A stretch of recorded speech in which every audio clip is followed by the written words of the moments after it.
បាទសួស្តីបងប្អូនគ្នាស្វាគមន៍មកកាន់ Channel YouTube របស់ខ្ញុំថ្ងៃនេះថ្ងៃដែលខ្ញុំចង់ចែករំលែកបងប្អូនពីរបៀបចូលទៅចាក់សោនៅផ្ទាំង Facebook របស់យើងហ្នឹងគឺកុំឲ្យគេចូលមើលបានអញ្ចឹងគឺវិធីចាក់សោនេះគឺងាយមែនទែនគឺសម្រាប់បងប្អូនទាំងអស់គ្នាដែលមិនទាន់ចេះហ្នឹងគឺបងប្អូនអាចទស្សនានៅវីដេអូនេះបានគឺងាយទេបងប្អូនបាទអញ្ចឹងពេលខ្លះ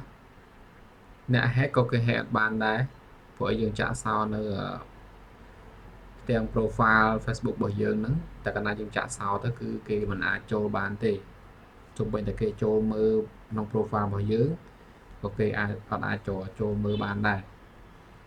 ឡូវកុំឲ្យខាតពេលយូរយើងចូលមកកាន់ account Facebook ទាំងអស់គ្នាបងប្អូនចូល account Facebook បងប្អូនមក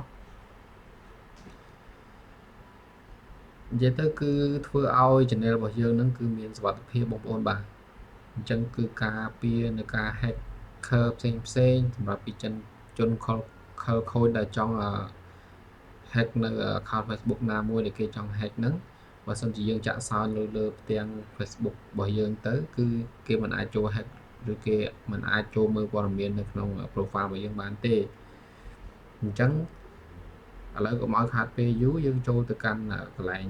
ផ្ទាំង profile របស់យើងទាំងអស់គ្នាបងប្អូនចូលមក profile របស់យើងមកបន្ទាប់មកបងប្អូនចូលកន្លែង profile របស់យើងនេះចុចរូប profile របស់យើងមកគឺខ្ញុំបង្រៀនតាមរយៈកុំព្យូទ័រនេះគឺមិនថាកុំព្យូទ័រឬទូរស័ព្ទទេគឺដូចគ្នាទេបងប្អូនបាទគឺយើងចុចបើកដូចគ្នាអញ្ចឹងចំណុចដំបូងបំផុតនោះបងប្អូនចុចចូលកន្លែងសញ្ញាត្រី3នេះអញ្ចឹងកន្លែងសញ្ញាត្រី3នេះចាំបងប្អូនចុចចូលលើហ្នឹងមកបន្ទាប់មកបងប្អូនចុចបិទកន្លែង Turn on Professional Mode នេះសិនទើបយើងអាចដាក់បានអញ្ចឹងយើងចុច Turn on យើងចុចបិទនៅ Turn on Professional Mode សិនមករួចហើយចុច Continue ឬហើយចុចពាក្យថា Off Turn off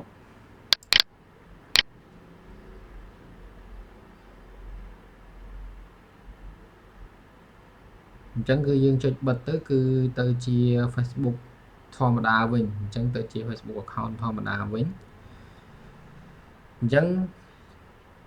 នៅចំណុចបន្ទាប់នោះបងប្អូនអាចចូលមកកាន់កន្លែងសញ្ញាត្រី3ដែរហ្នឹងសញ្ញាត្រី3យើងដែរហ្នឹងគឺចូលឲ្យនឹងដែរទៀតមកបន្ទាប់មកបងប្អូននឹងកលេចឃើញនេះ log profile អញ្ចឹង log profile ហ្នឹងបានន័យថាយើងចាក់សោនៅផ្ទាំង profile របស់យើងអញ្ចឹងកន្លែងហ្នឹងគឺបងប្អូនដែលដៃថ្មីអត់ទាន់ចេះឬក៏អត់ទាន់ដឹងនៅការ log profile របស់យើងកុំឲ្យគេចូល hack ហ្នឹងអញ្ចឹងបងប្អូនអាចចុច select លើហ្នឹងមកបន្ទាប់មកបងប្អូនចុចតាមគេរហូតទៅបងប្អូនចុច log your profile យើងចុចយកកន្លែងនេះមកកន្លែង log your profile មកអញ្ចឹងកន្លែងនេះគឺអូខេតែម្ដងបងប្អូនបាទអញ្ចឹងកន្លែងនេះគឺយើងចុចអូខេមកអញ្ចឹងគឺកម្រងព័ត៌មានតខ្លួនរបស់យើងហ្នឹងគឺអ្នកផ្សេងគឺគេអាចចូលមើលបានទេអញ្ចឹងគឺយើងចូលមើលបានតែខ្លួនឯងសម្រាប់តែខ្លួនឯងទេនេះបងប្អូនឃើញហើយអញ្ចឹងកន្លែងហ្នឹងគឺងាយស្រួលមែនទែនសម្រាប់បងប្អូនអស់គ្នាដែលចង់ចាក់ log នៅ account profile របស់បងប្អូនអស់គ្នាដើម្បីការពារ hacker ផ្សេងហ្នឹងគឺសំខាន់មែនទែនអញ្ចឹងធ្វើមិនក៏ដោយគឺយើងការពារនៅ account Facebook របស់យើងទៅកាលណាដែលយើងបង្កើតថ្មីទៅគឺលំបាកមែនទែនបងប្អូនបាទយើងអត់តមាន friend មានអីចឹងទៅបើសិនជា Facebook ដែលយើងប្រើហើយគឺយើងមាន friend មានមិត្តភ័ក្តិនៅក្នុងនឹងច្រើនដែលយើងស្គាល់គ្នាហ្នឹងអញ្ចឹងបើសិនយើងបង្កើតថ្មីក៏យើងអត់មាន friend ដែរអញ្ចឹងយើងត្រូវការ add សារថ្មីទៀតគឺចំណាយពេលយូរមែនទែនអញ្ចឹងបើសិនជាយើងការពារ account Facebook របស់យើងទៅជាពិសេសគឺ account Facebook ហ្នឹងបើសិនជាបងប្អូនចង់ប្រើប្រាស់ខ្លួនឯងបានយូរបងប្អូនអាចចេះបង្កើតចេះភ្ជាប់ដល់ខ្លួនឯងហើយភ្ជាប់ហ្នឹងគឺបងប្អូនត្រូវភ្ជាប់ជាមួយនឹង Gmail គឺយើងបង្កើត Gmail ទៅគឺ